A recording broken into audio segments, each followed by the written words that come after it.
तो प्रशांत आत्मा भगवान कहते हैं, जिसका ठीक से शांत हो गया।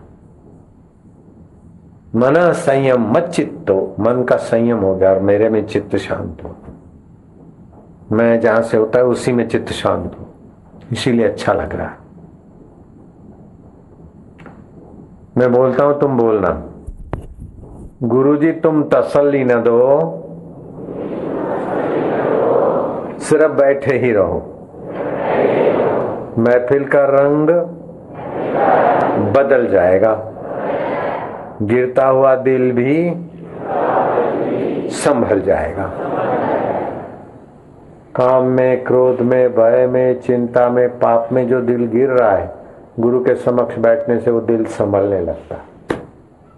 मारी नावड़ी दरिया में डोले, गुरुजी भवसागर थी तार। एमा ममता ना मगर छे मोटा हो, નથી પડતા એ મુજથી વિખૂટા, મને પકડ્યો છે જબરા જોરે, ગુરુજી ભવસાગરથી તારજો। પડ્યું ગાબડું ને નીર ત્યાં ભરાયું, દેખીને મન મારું ગભરાયું, મારી નાવડી ચડી ચગડોળે, ગુરુજી ભવસાગરથી તારજો રે બાપા।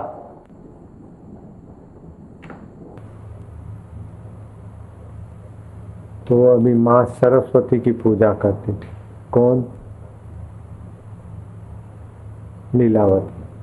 तो लीलावती को हुआ कि हम इतने सुखी हैं और ये इतना पवित्र पति जो मानो संयम की मूर्ति, हमारा इतना स्नेह होते हुए भी शारीरिक विकार में न पति स्वयं गिरते न मुझे गिराते। तो ऐसे पति को पाकर मैं तो धन्य हुई। ऐसा पति जो काम विकार में स्वयं गिरते नहीं और मुझे गिरने देते नहीं, तो ऐसे पति को पाकर मैं धन्य हुई है। माँ सरस्वती की उपासना करूं और मेरा पति सदा मेरे साथ रहे, कभी जाए नहीं ऊपर। तो सरस्वती माँ की आराधना की, सदा सुहागिन बनी रहो, मेरे प्रति की मृत्यु कभी ना हो। स्त्रियां सुहाग की रक्षा के लिए सावन की तीज का उपवास करती। हम बच्चे थे ना, तो स्त्रियां सुहाग के लिए उपवास करती थी और सब स्त्रियां उपवास करे तो मैं भी उपवास रखता था। तो उसमें क्या है कि प्रभात को उठ के खा लो अंधेरे अंधेरे में और फिर थोड़ी देर सो जाओ मेहंदी लगा के। तो स्त्रियों के लिए होता है, लेकिन हम सब लगाते थे तो हमको भी बच्चा समझ के लगाते थे। फिर दिन भर कुछ नहीं खाना और किसी को बोलना नहीं है जरा बात। हम बबलू थे तब की बात है, बबलू समझते ना।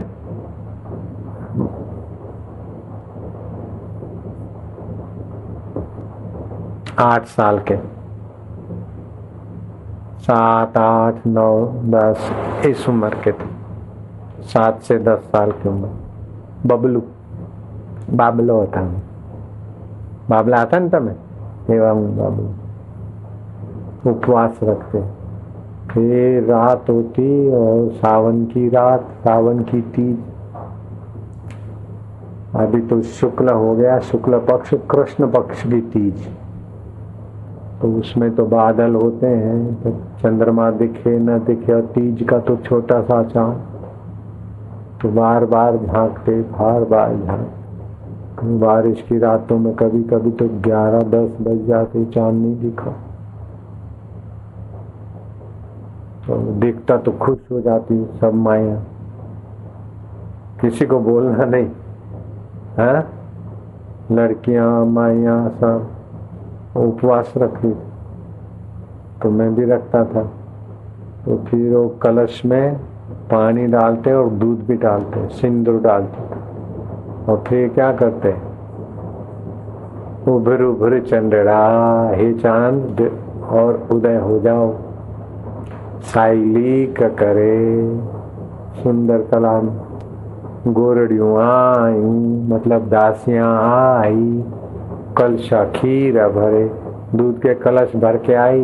हे दासियां आई है दूध के कलश भर के आपको अर्घ्य देती है। तो 1-2 साल 3 साल तो चला, फिर मैं क्या अर्घ्य देती हूँ, मैं तो लड़का हूँ। हमें बधी दासियों आई अर्घ्य आपवा तो सब अर्घ्य देती थी दासियां। तो मैं तो दासी थोड़ी हूँ, मैं तो लड़का हूँ। तो फिर मेरे भाभी को और दूसरी जो बाइयां थी, मैं क्या दासियां, तो मैं तो थोड़ी दासी हूँ, मैं तो लड़का हूँ। तो सब हंस पड़े, बोले ये तो बचपन में रखती है बच्चियां, ताकि माइयां और बच्चियां रखती है कि उनके सुहाग की रक्षा रहे, उनका पति ना मरे।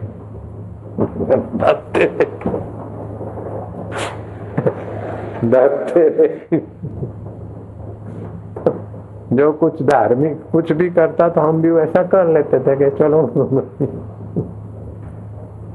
दासियां आई, दासियां आपको अर्घ्य देती है। दासियां अभी तो मुझे आने वाली है, छोड़ दिया, किसी को बोलना नहीं, प्राइवेट बात है। तो लीलावती ने ऐसा व्रत किया कि 13 महीने तक माँ सरस्वती आए, एक दिन दूध ले, दूसरा दिन पूरा ऐसा फाका खाए, पति को बताए नहीं, गुप्त रूप से अपनी साधना चालू की। और उसका अनुष्ठान से व्रती एकाकार हुई और माँ सरस्वती के मंत्र की संख्या भी हुई। तो जितनी संख्या जिस देव के लिए उतनी होती है और श्रद्धा से, तो वो देव प्रकट होते हैं। जैसे 10 करोड़ जप करने से सीताराम प्रकट हो गए समर्थ रामदास के आगे, तुकाराम बाबा के आगे राधा कृष्ण प्रकट हो गए। तो मंत्र की संख्या बनती है उतनी, तो फिर वो देव प्रकट हो जाते। अभी दिल्ली में सत्संग था पूर्णिमा का, तो पूनम की रात ग्रहण का समय था और आर्द्र नक्षत्र था। वो जब करे तो बहुत फल होता था। तो हम तो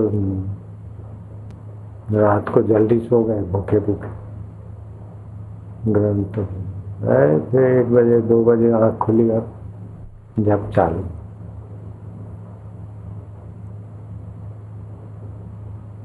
वो महाराज क्या बताएं आपको कि माँ सरस्वती प्रसन्न हुई, प्रकाश प्रकाश कमरे में। और सरस्वती की अपनी आभा है, अपना प्रसन्नता है, अपने आध्यात्मिक ओरा है, वाइब्रेशन है। जैसे ऊंची ओरा और ऊंचे वाइब्रेशन वाले संत आ जाते तो वातावरण कितना उल्लसित हो जाता है, आनंदित हो जाता है। हमारे गुरु जी आते तो वातावरण ऊंचा हो जाता है। तो जितना आध्यात्मिक पुरुष होता है उतना उसके आने से वातावरण में दूर दूर तक उसकी ओरा फैलती और उत्साह आ जाता है, पुण्याई आ जाती, सात्विकता आ जाती। तो सरस्वती माता का तो कितना महापुरुषत्व होगा कि नहीं होगा। तो माँ सरस्वती प्रकट हुई तो बस गदगद हो गई लीला। और बड़े प्यार से, श्रद्धा भक्ति से और भाव से माँ का पूजन किया, अर्चना की। माँ सरस्वती ने कहा वरम ब्रूयात, वरदान मांगो। तो लीलावती ने कहा कि मैया तुम प्रसन्न हो तो मैं और कुछ नहीं मांगती, केवल मेरे पति जो है ना कभी मेरा साथ ना छोड़, मेरे पति कभी स्वर्गवास न हो। तो सरस्वती ने कहा जो जन्मा है उसको तो मरना पड़ेगा, सदा अमर तो कोई नहीं होता, दूसरा कोई वरदान मांगो। बोले माँ अगर कभी उनका समझे शरीर चला भी जाए तो इसी ब्रह्मांड में रहे। एवं अस्तु। माँ खुश हो गई कि अपना जिद नहीं करता ना, भक्त अगर जिद करता है तो भगवान को गुरु को अच्छा नहीं लगता। जैसे आपकी बात, तो सरस्वती प्रसन्न होकर वरदान दे दिया कि लीले जब तुम मुझे याद करोगी, कोई कठिनाई होगी मुझे याद करोगी तो मैं तुम्हें मिलने आऊं, दर्शन। ऐसा करते ही जैसे पानी में तरंग उत्पन्न हुआ, पानी में लीन हो गया, ऐसे ही ब्रह्म में उत्पन्न हुई उनको ऐसा नहीं जूम करके कहीं से आए करके जहाज में उड़ जाए, नहीं, यूं प्रकट हुए अंतर्धान। भगवान चाहे तो अभी ये कमरा बंद हो और यहाँ प्रकट हो, बातचीत करे और फिर अंतर्धान मिले। जैसे सपने में भगवान प्रकट होते तो जहाँ प्रकट होते फिर अंतर्धान नहीं हो जाते क्या? सपने में कितनी दुनिया प्रकट होती फिर। तो महाराज सरस्वती माँ तो अंतर्धान हो गई और समय काल चक्र चलता रहा, दिन दिन आयुष्य नाश होती रही। एक दिन पड़ोसी राजा ने राजा पदम पर चढ़ाई कर दी और राजा युद्ध में गए। हाँ, पड़ोसी राजा का सैन्य बल और राजा की वासना और उत्साह तीव्र था। रणभेरी बजी, खूब लड़ाई हुई, कई कटे, कई रक्त का प्रवाह बहा, खूब घमासान युद्ध हुआ और यहाँ तक युद्ध बढ़ गया कि राजा का शत्रु पहुंच गया।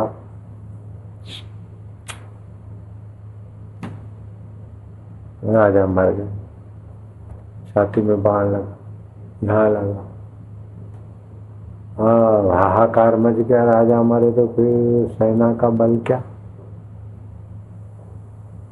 फिर भी मजबूत सेनापति ने लोहा लिया, राज्य में नहीं घुसे, कुछ सीमा वो लोग ले गए। राजा का शव आया लीलावती, तो पति चले गए। जिसमें ज्यादा प्रीति होती उसके वियोग से उतना ही दुख होता है। प्रियम त्वाम रोदिशि, जो तेरा जितना ज्यादा प्रिय है वो तुझे ज्यादा रुलाएगा। भगवान, संत, पुण्य इसको छोड़ो, संसार की बात। प्रेम त्वाम रोदिशि, जो तेरा प्रिय है वो तुझे रुलाएगा। ईश्वर के सिवाय कहीं भी प्रीति हुई तो वो तुझे रुलाएगा। चाहे बेटा हो, चाहे पति हो, चाहे पत्नी हो, चाहे धन हो, चाहे कुछ भी हो, ईश्वर के सिवाय कोई भी प्रिय लगता है वो तुझे रुलाएगा, क्योंकि ईश्वर ही सदा रहता है, बाकी सब बदल जाता है। आत्मा सदा रहता है। लीलावती बहू रोई पति के वियोग में, माँ माँ माँ। गाय का घी नाभि पे, शरीर पे, नाक में रुई के कुमड़े, कान में रुई के कुमड़े, ताकि शब जल्दी खराब ना हो।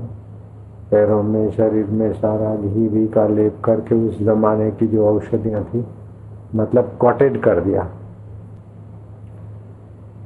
कवर कर दिया लेप का, शरीर ज्यों का त्यों रहे। माँ सरस्वती के आगे दिया जला कर एक टक बैठ के माँ सरस्वती आए, उस संकल्प से मैं बैठती हूँ, ओम सरस्वती। एकाकारता हुई और शांत हुई, निसंकल्प हुई, तो निसंकल्प होने से आत्मा का आत्मा विश्रांति होती है, तो व्याप जाता है संकल्प। तो फिर कोई कितना भी दूर हो तो उसको पता चलता है कि मुझे याद। जैसे प्रार्थना करते करते शांत हो जाते, तो चाहे गुरु जी हो, चाहे इष्ट देव हो, उनको पता चल जाएगा।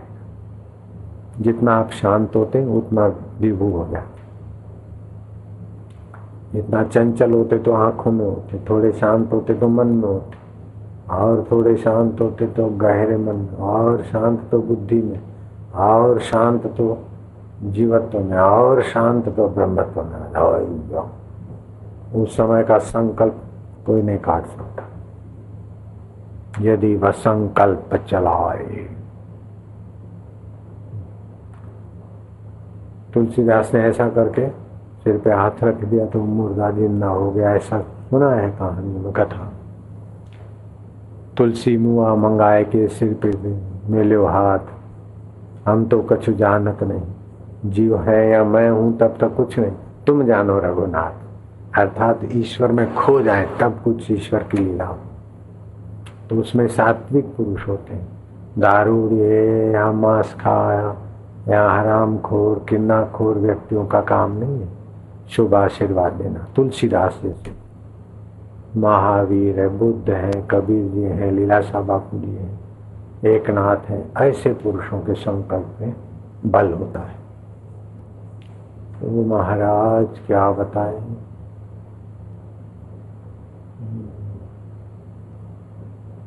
सरस्वती आ गई। लीले लीले रोमत में आ गई। माँ का, माँ मेरे पति चले गए। मैं कह, बोले नहीं गए, मैंने तुझे तो वरदान दिया था कुछ भी होगा तो इसी मंडल में रहे, अर्थात इसी वायुमंडल में रहे, इस आकाश से इस ब्रह्मांड से बाहर नहीं जाए। तो चल मैं तुझे तेरे पति से मिलाती हूँ। बैठी और अपने योग बल से उसका सूक्ष्म शरीर आ गया। आगे सरस्वती और पीछे लीला। हाँ कुछ ऊपर गई तो देखा कि राजा तो राजपाट पे बैठे, ये मंत्री है, ये टहलवे हैं। माँ मैं क्या देखती हूँ? बोले जीव का जैसा संकल्प होता है अंतवाहक शरीर से, फिर उस स्थित होकर उसी संकल्प के अनुसार उसका माहौल बन जाता है। तो मंत्रियों को भी राजा का सानिध्य की इच्छा थी और राजा को भी राज्य करने की वासना थी, इसीलिए वो अपने संकल्प से यहाँ उसी कल्पना में जैसे जैसी वासना होती है उसी प्रकार का स्वप्न आता है ना, ऐसे ही इनकी जैसी जैसी इच्छा थी ऐसे ऐसे यहाँ भी अपना राज दरबार भर के बैठे। लेकिन लीले अपन इनको देखते ही अपने को नहीं देखते, इनका अपना संवित है और हमारी अपनी संवित है। जैसे 10 आदमी सोए हैं और 10 को संकल्प 10 को स्वप्न आता है तो एक का स्वप्न दूसरा नहीं जानता है। मैं रेलगाड़ी में बैठा हूँ ऐसा स्वप्न मुझे दिखा, और दूसरे को लगेगा कि रेलगाड़ी मेरे ऊपर से चल पड़ी, मैं कट गया। तीसरा ऐसा देखेगा कि मैं कार में जा रहा हूँ दुकान पे। चौथा ये देखेगा कि मैं तो पिक्चर देख रहा हूँ। तो जिसका जैसा संवित होता है स्वप्न में ऐसा नहीं दिखता है क्या? ऐसे ही जीव की अपनी अपनी सृष्टियां भी बहुत है, उनका अपना अपना माहौल है। जैसे कोई पीपल में बड़ में किसी जगह पर बैठा है तो उसका अपना माहौल।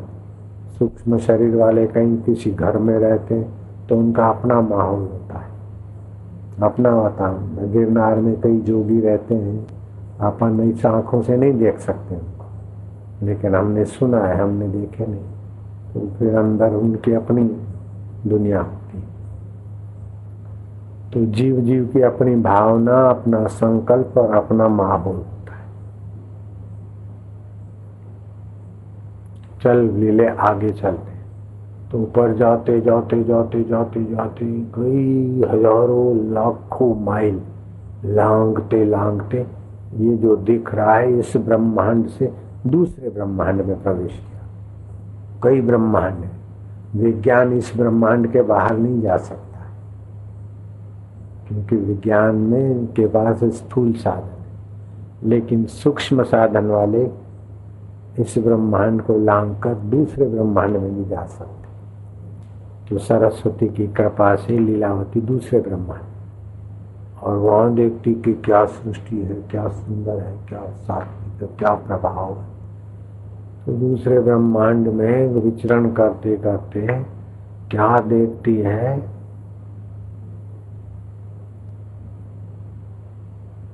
जैसे राजा विदुरथ और लीलावती, जैसे राजा पद्म और लीलावती।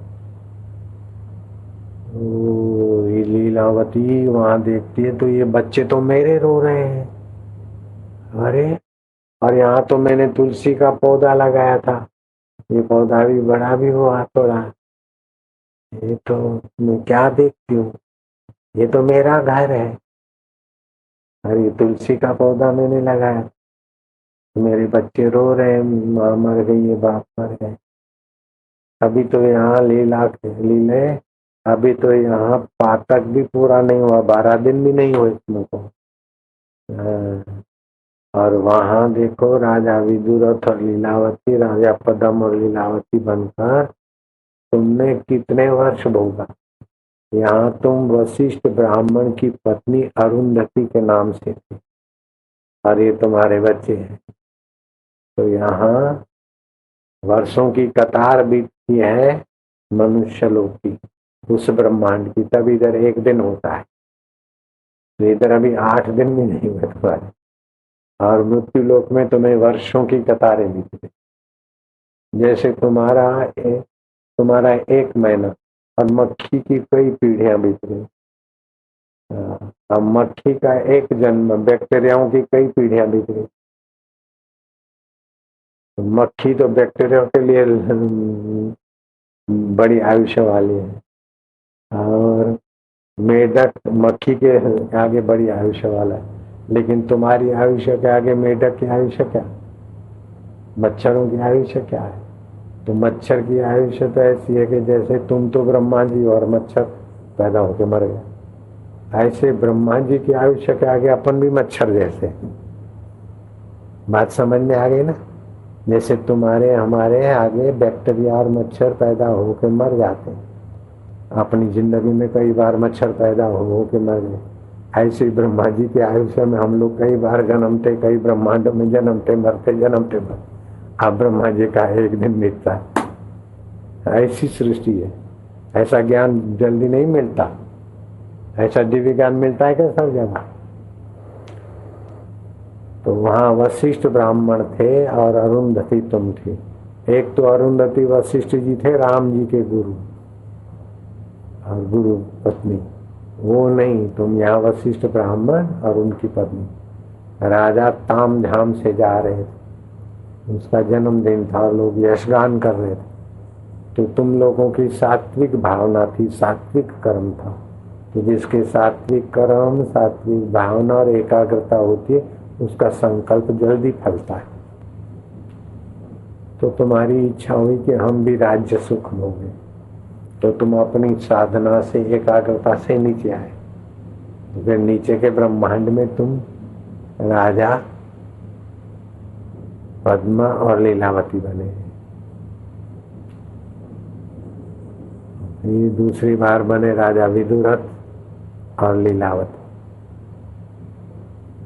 तो लीला इस संसार में कोई किसी को सदा एक जैसा एक स्थान पर नहीं रहता, लेकिन सदा सब में जो भरपूर जैसे आकाश है, ऐसे चिदाकाश परमात्मा सदा सबके साथ एक रस रहता है। लीला तो अब ज्ञान का सहारा ले। बाहर का पति मिलेगा बिछड़ेगा, बाहर की पत्नी मिलेगी बिछड़ेगी, बाहर का शरीर मिलेगा बिछड़ेगा, लेकिन जिससे सब मिलता और बिछड़ता है वो परमात्मा अपना आत्मा है, वो कभी नहीं बिछड़ता है। उस अपने मैं को शुद्ध रूप से जान। अब मैं को जीव रूप से माना, ब्राह्मण रूप से माना, तो ये क्षत्रिय रूप से माना, पापी रूप से माना, ये सब अशुद्ध मान्यता है। मैं को ब्रह्म रूप से मान लो, मैं को शुद्ध रूप से जान लो, तो तुम्हारे सारे दुख सदा के लिए मिट जाएंगे। मैं कौन हूँ, दुख को जानने वाला मैं कौन हूँ, सुख को जानने वाला कौन हूँ, इस प्रकार। और ओंकार का जप करे, गुरुजनों की सेवा करे, धर्म का प्रसाद मिला है तो बांटे। इस प्रकार सत्कर्म, साधन, गुरु कृपा सब मिलाकर देर सवेर आवरण भंग हो जाता और मैं असलियत रूप में प्रकट हो जाता है। जैसे पर्दे हटते गए, नासमझी के बादल हटते गए, तो ज्ञान रूपी सूर्योदय हो जाता है। उसी को बोलते साक्षात्कार। समझो थोड़े संस्कार हैं, बाकी की अपनी मेहनत अच्छी है, तो गुरु जी के लिए श्रद्धा है, तड़प है, और साक्षात्कार की तड़प बढ़ती, तो समझो बाकी के संस्कार हट जाते। तो थोड़े से हैं तो फिर गुरु की कृपा से, जैसे हवा का झोंका लगा और बादल हट गए और सूरज दिखता है, ऐसे थोड़ा गुरु कृपा का धक्का मिलते ही ब्राह्मी स्थिति प्राप्त कर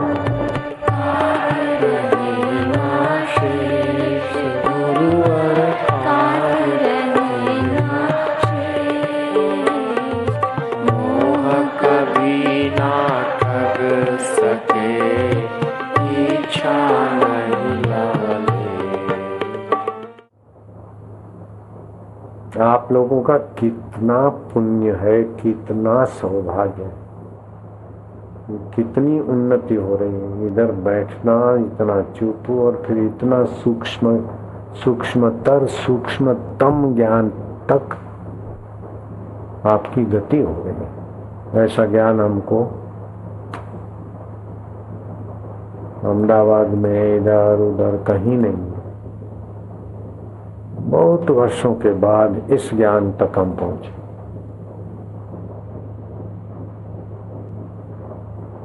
यह आध्यात्मिकता में बहुत आखिरी ज्ञान।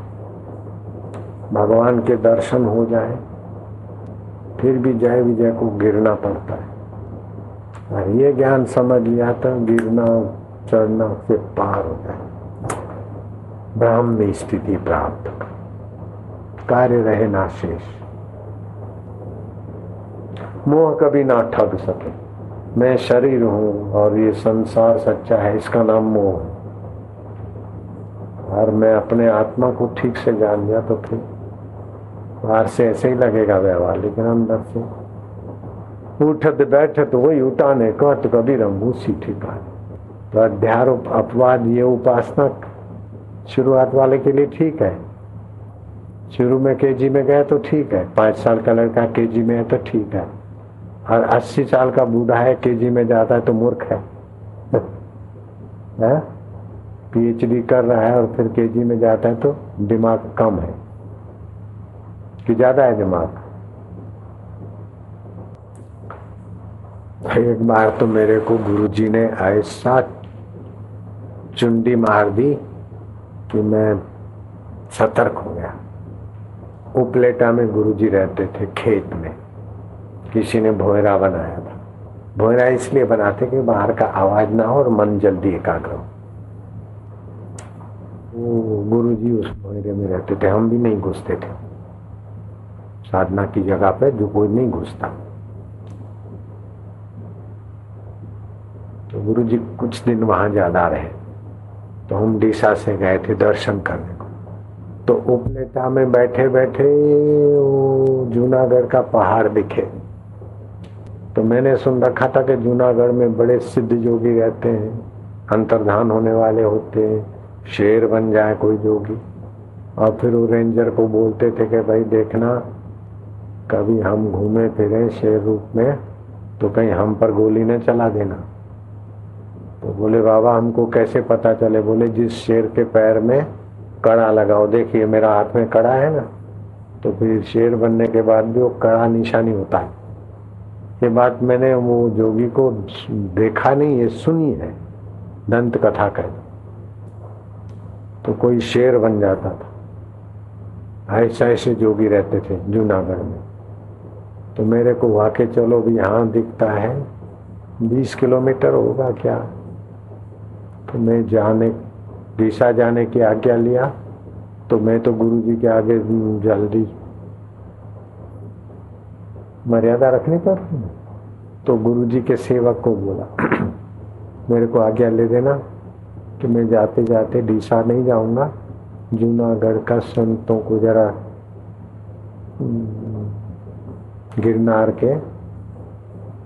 गिरनार पहाड़ दिख रहा है उधर, गिरनार के संतों से दर्शन पर्शन करके जाओ। उसने जाके बापूजी को कहा, आज्ञा लेनी थी कि साईं वो तो एंटी था मेरा, साईं ये तो बोलता है कि मैं डीसा नहीं जाऊंगा। बोले क्यों? बोले वो बोलता है कि मैं तो अभी गिरनार के साधु संतों के पास जाऊंगा फिर डीसा जाऊंगा।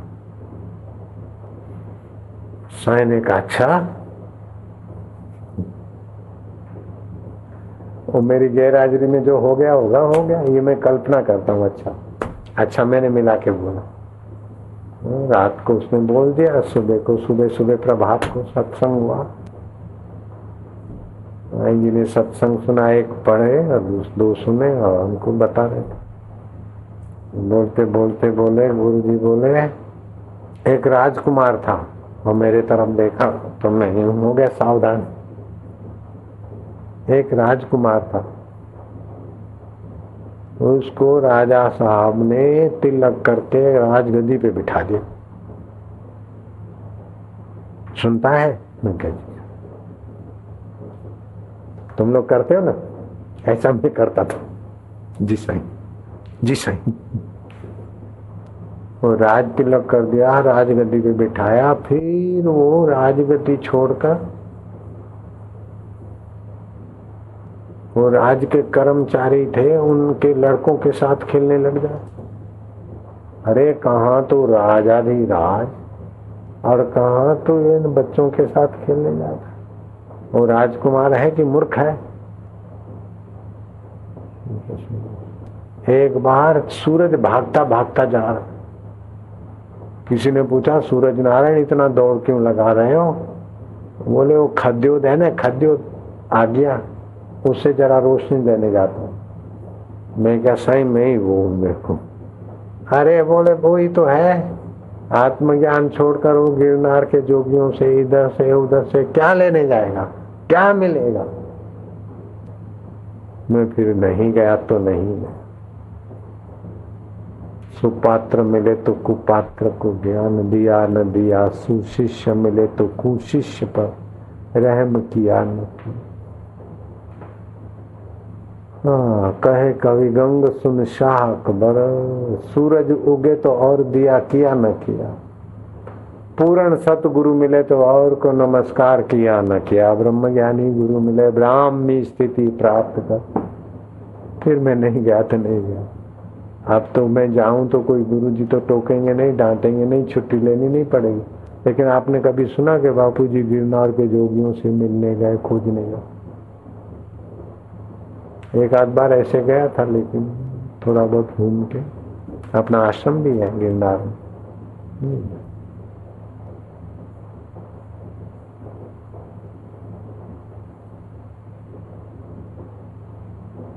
आत्मज्ञान मिल गया, फिर इधर उधर काहे को भटके?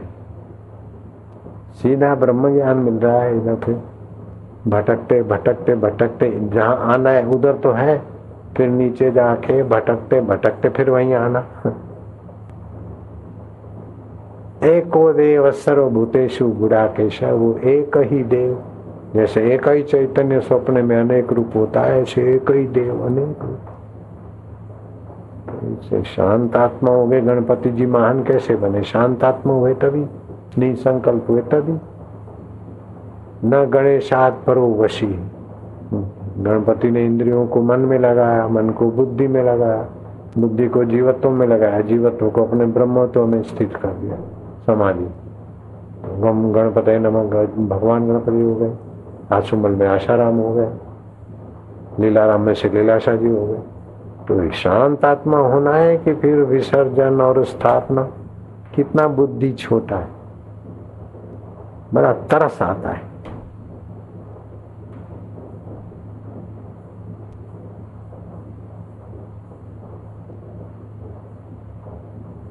जहाज मिल गया बैठने को, फिर ठहरो बाद में आता हूँ। पहले टांगे में बैठूंगा, फिर ऑटो में बैठूंगा, फिर बस में बैठूंगा, हाँ भटक भटक के फिर जहाज में आऊंगा।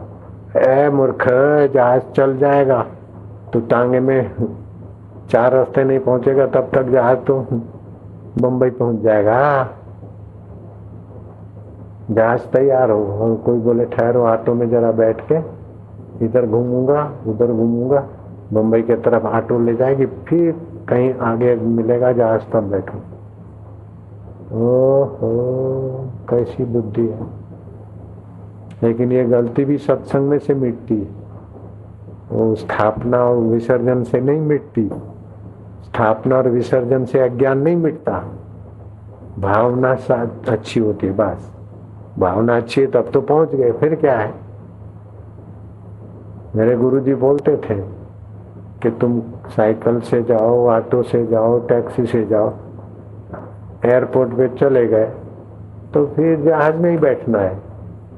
फिर ऑटो रिक्शा, टैक्सी, वो टैक्सी छोड़ेगा नहीं तो जहाज में बैठेगा नहीं।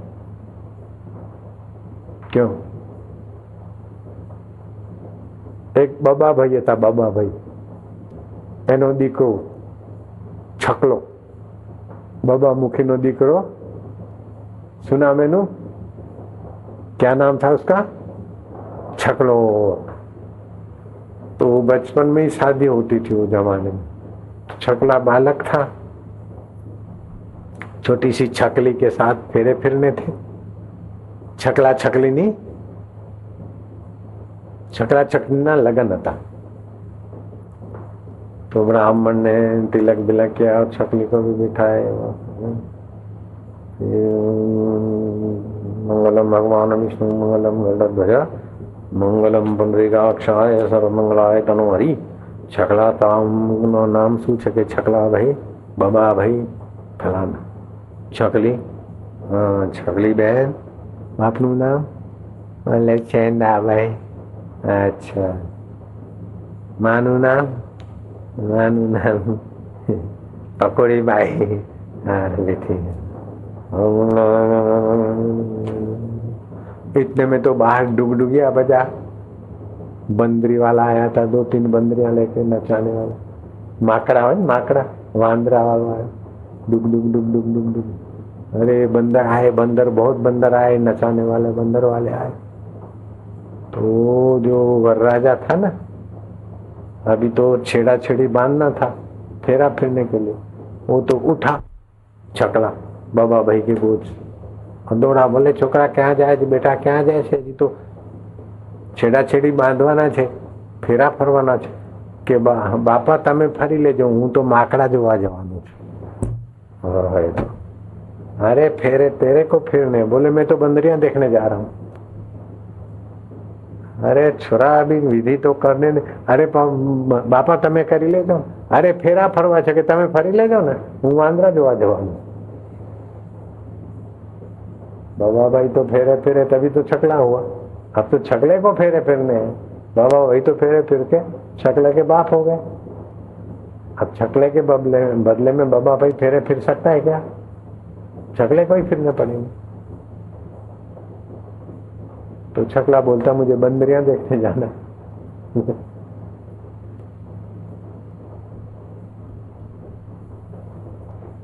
मार तो माकड़ा जोवा जवानो છે। મેલ મુહાલા તો ફેરા ફર છેડા બાદ फेरा फर के मारे तो माकड़ा जोवा जवानो। मुझे तो बंदरियां देखने जाना है।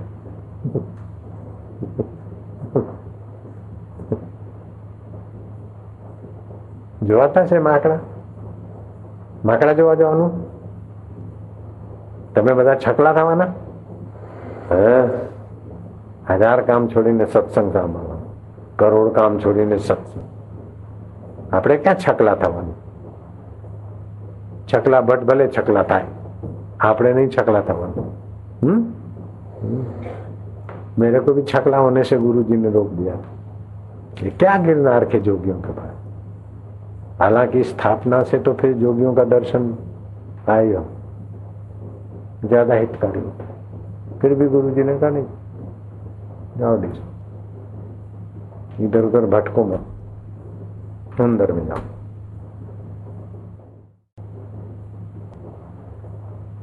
भगवान के नाम में वो शक्ति है कि विकारों से, बंधनों से, पातकों से मुक्ति दिला देता है भगवान नाम। तो मुख में नाम होते ही मुक्ति तो मुट्ठी में है। कर्ममल, मायामल, प्रबोधमल, ये 3 प्रकार के मैल हैं। कर्ममल कैसे? जैसे कोई भी काम किया तो मैं करता हूँ, मैंने ये किया, मैंने वो किया। अब होता प्रकृति में है, लेकिन कर्तापना का अहंकार आ जाता है। इसको बोलते कर्ममल। जैसे बिच्छू को छुआ और काट लिया उसने, ऐसे कोई भी कर्म करते हैं तो कर्तृत्व का डंक लग जाता है। इसको बोलते कर्ममल। क्या बोलते हैं? कर्ममल। दूसरा होता है मायामल। बोले कर्म मैं नहीं करता हूँ, कर्म प्रकृति में होता है, मैं अकर्ता हूँ, साक्षी हूँ। तो इस प्रकार की वृत्ति रखना भी एक प्रकार की माया की वृत्ति है। ये तात्विक दर्शन शास्त्र की बात है। तो कर्तृत्व का भाव आया तो कर्ममल हुआ, लेकिन साक्षी का भाव आया तो ये मायामल हुआ। साक्ष्य और साक्षी, मैं और मेरा, इन दोनों से आगे जाओ तो प्रबोधमल, अर्थात अपने आत्मा का ज्ञान तो हो गया, लेकिन उसमें थोड़ा रहा कि हमारा प्रारब्ध है, ये मेरा कर्तव्य है, ये मेरा अकर्तव्य है। तो ये साक्षात्कार से नीचे की अवस्था है, इसको बोलते प्रबोधमल। प्रबोध ज्ञान तो हो गया, लेकिन अभी थोड़ी हिचकिचाहट है, मुक्त आत्मा होने में थोड़ा संशय है। तो इन तीनों मलों को निकालने के लिए निर्मल स्वभाव का तात्विक ज्ञान होना चाहिए। निर्मल स्वभाव बनाया, जो स्वभाव बनता है वो तो अंतःकरण का, मन का, लेकिन स्व का जो भाव है, अंतःकरण बदले अबदले उससे परे, पहले बाद में और अभी, उसको बोलते हैं शंकर सहज स्वरूप संभारा। स्व के भाव का पता चल जाए तो वहां साक्ष्य नहीं है, साक्षी नहीं है, अकर्ता नहीं, करता नहीं। जैसे गहरी नींद में क्या होता है, अकर्ता हूं ऐसा रहता है क्या, मैं कर रहा हूं ऐसा होता है क्या, मुझे अच्छा लग रहा है ऐसा भी नहीं होता, बुरा लग रहा है ऐसा भी नहीं होता, लेकिन अज्ञानता रहती। पूर्ण ज्ञान में अज्ञानता भी नहीं रहती। तो ये हो गया सत्य प्राप्ति, ईश्वरीय प्राप्ति, ब्रह्म प्राप्ति। उसमें आनंद रहता है, चेतना रहती है, ज्ञान रहता है। गहरी नींद में चेतना का पता नहीं, चेतना तो रहती है शरीर में, पता नहीं चलता, ज्ञान का पता नहीं चलता, आनंद का पता नहीं चलता, लेकिन सत्य प्राप्ति में आनंद का, ज्ञान का अनुभव होगा। कुछ लोग सोचते हैं कि हमारा मन ऐसा शांत हो जाए, कुछ पता नहीं चले। कुछ पता नहीं चले तो क्लोरोफॉर्म काफी है, मूर्छा काफी है।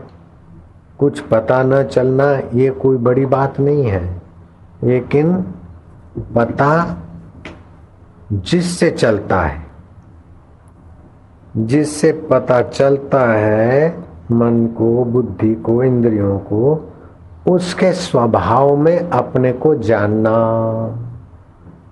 वो आनंद स्वभाव है, माधुर्य स्वभाव है, सुख स्वभाव है, ज्ञान स्वभाव है, वही आत्मा है, परमात्मा है। तो ये आनंद स्वभाव परमात्मा का है, उसका ध्यान में अनुभव होगा। और ध्यान होने के बाद ज्ञान की वृत्ति पैदा होगी तो चमचम चमकेगा चेतन। तो भगवान कृष्ण ने गीता में कहा, ज्ञानात् ध्यानम विशिष्यते। 4 वेदों का ज्ञान, दुनिया की सारी टेक्नोलॉजी का ज्ञान, सारे प्रकार के ज्ञान से भी परमात्मा का ध्यान विशेष है। ज्ञान तुमको बहिरंग प्रकृति में उलझाएगा, लेकिन उससे ध्यान तुम्हें अंतरात्मा में ले आएगा। ज्ञानात् ध्यानम विशिष्यते। श्री शिव जी भी कहते हैं पार्वती को, नास्ति ध्यानम समम तीर्थम। तुमने सुना होगा मेरी कैसेटों में कई बार, नास्ति ध्यानम समम यज्ञम, नास्ति ध्यानम समम दानम, तस्मात् ध्यानम समाचरे, तपस्वी भ्यो अधिको योगी। गीता है, ज्ञानी भ्यो मतो अधिका, कर्मी भ्योश्च अधिको योगी, तस्मात् योगी भव अर्जुना। तो इस प्रकार योग की और ध्यान की बड़ी भारी महिमा है। भगवान महावीर कैसे ध्यानस्थ, और निंदा करने वाले, बकने वाले, कान में खीले लगाने वाले, ऐसे लोग भी उनके जीवन में आए तो क्या महावीर भगवान के चित्त में हो सकता है कि कोई काला जादू वाले को हो? संत लोग बुद्ध है, महावीर है, कबीर जी हैं, हमारे गुरु जी। एक पौधा था बिच्छू जिसको बोलते, उसको छूने से बिच्छू काटे इतनी पीड़ा होती, तो गुरु जी आके बैठते थे रोज उसी जगह पे, पास में था। ये बात मैंने पहले भी बताई हुई। तो मैंने देखा कि कहीं गुरुजी बात करते करते ऐसा हाथ हिलता और लग जाए तो पीड़ा हो। तो हिमालय में नैनीताल के जंगल में गीला गीला तो होता है, बारिशें होती रहती बार बार गर्मियों में, तो गीली मिट्टी थी। तो मैंने वो युक्ति से बिच्छू का पौधा खींचा और निकाला। तो इतने में गुरुजी ने देख लिया, बोले क्यों निकाला क्यों निकाला? मैं कहा साईं ये बिच्छू का पौधा है। बोले तो इसको पीड़ा होगी, क्यों निकाला? मैं कहा आपको कहीं न लग जाए।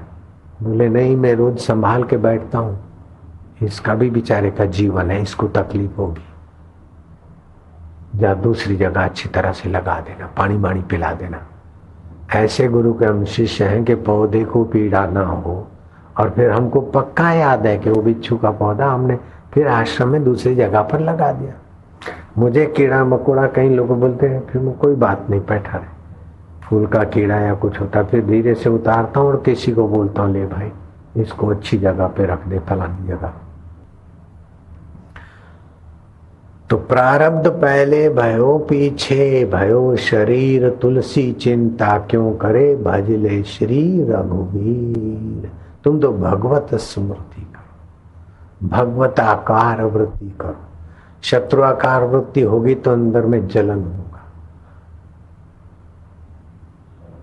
भयाकार वृत्ति, द्वेषाकार वृत्ति, रागाकार वृत्ति, मोहाकार वृत्ति, ये सब हम लोगों को फंसाने वाली वृत्तियां हैं। कोई ऐसा डर आ गया तो हमारी वृत्ति में भय पैदा हो, अथवा राग पैदा होगा, द्वेष पैदा होगा, चिंता पैदा होगी। इससे हमारी शक्तियों का ह्रास होता है। तो क्या करें कि हम भगवान के हैं, भगवान हमारे हैं और भगवान हमारे परम हितैषी हैं, परम सुहृद है। तत्व स्वरूप से परमात्मा सत्य है। तो इससे क्या है, कर्म मल, माया मल, प्रबोध मल का प्रभाव हट जाएगा और सत्यम ज्ञानम अनंतम ब्रह्म, जो सत्य स्वरूप है, ज्ञान स्वरूप है। सत्य ही ज्ञान स्वरूप होता है। असत में क्या ज्ञान होता है? जड़ में क्या ज्ञान होगा? जहां ज्ञान है वहां सत्य का ही प्रभाव है। भले ज्ञान तुमको मिथ्या होता है लेकिन प्रभाव तो सत्य का है। रस्सी को तुमने सांप माना है तो तुम रस्सी को सांप मानकर कांप रहे हो, तो तुमको सांप का ज्ञान है। तो सांप का ज्ञान सत्य ज्ञान नहीं है, मिथ्या है, लेकिन ज्ञान तो है ना। मिथ्या भी तो ज्ञान है ना, तो होता सत्य के बल से और ऊपर आवरण से मिथ्या हो गया। तो सत्य के आधार से मिथ्या ज्ञान चलता है, मिथ्या के आधार से सत्य नहीं चलता। जैसे सोने के आधार से गहने बनते, गहनों के आधार से सोना नहीं बनता। समुद्र के आधार से तरंग होते, तरंगों के आधार पर समुद्र नहीं होता। ऐसे सतस्वरूप परमात्मा के आधार पर मन का फुरना होता है। जब स्फुरना हुआ उस सत्य स्वरूप में तो बोलते मन है। निर्णयात्मक बुद्धि हुई, वृत्ति हुई तो बोलते बुद्धि है। चिंतनात्मक हुआ तो बोले चित्त है। अहमात्मक हुआ तो बोले अहंकार है। तो वो सत्य स्वरूप ईश्वर से ही उत्पन्न होता है। तो रस्सी में सांप दिखा अथवा माला दिखी अथवा पानी का रेला दिखा, तो जो ये रेला है ज्ञान, तो कोई भी ज्ञान हुआ तो सत्य स्वरूप परमात्मा की चेतना से इन साधनों में गड़बड़ हुई, इसलिए मिथ्या हुआ। ज्ञान की वृत्ति, ज्ञान की चेतना, परमात्मा चेतना सत्य है। जैसे रस्सी सत्य है लेकिन हमारी कल्पना में सांप है तो हमारी कल्पना मिथ्या हुई। रस्सी सत्य है लेकिन वो पानी का रेला दिखता है, दरार दिखती है जमीन की, अथवा लकड़ी टेढ़ी मेढ़ी ऐसी होगी, अंधेरे में दिखती है। तो ये हमारे मन का भ्रम है, लेकिन अंदर आत्मा की चेतना तो वही की वही। जैसे दूर से ठूंठा दिखा तो दिखने की चेतना हमारी सच्ची है, और ठूंठा में चोर की कल्पना हमारी अपनी है। ठूंठा में चोर की कल्पना हो जाती तो कांपते हैं, अठूठा में साहूकार साधु, गिरनार का जोगी बेचारा तप कर रहा है, ओहो आदर हो जाएगा।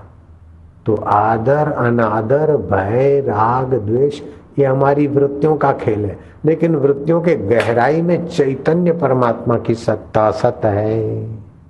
जो सत्य है वो चेतन है, वह ज्ञान स्वरूप है, वह आत्म रूप है और हमारा परम सुहृद है परमात्मा। इस प्रकार का चिंतन करके आप भगवताकार वृत्ति बनाओ तो मिथ्या वृत्ति, राग की वृत्ति, द्वेष की वृत्ति, चिंता की वृत्ति, भय की वृत्ति, इन सब का प्रभाव कम हो जाएगा और आप जीते जी जीवन मुक्त बन जाएंगे।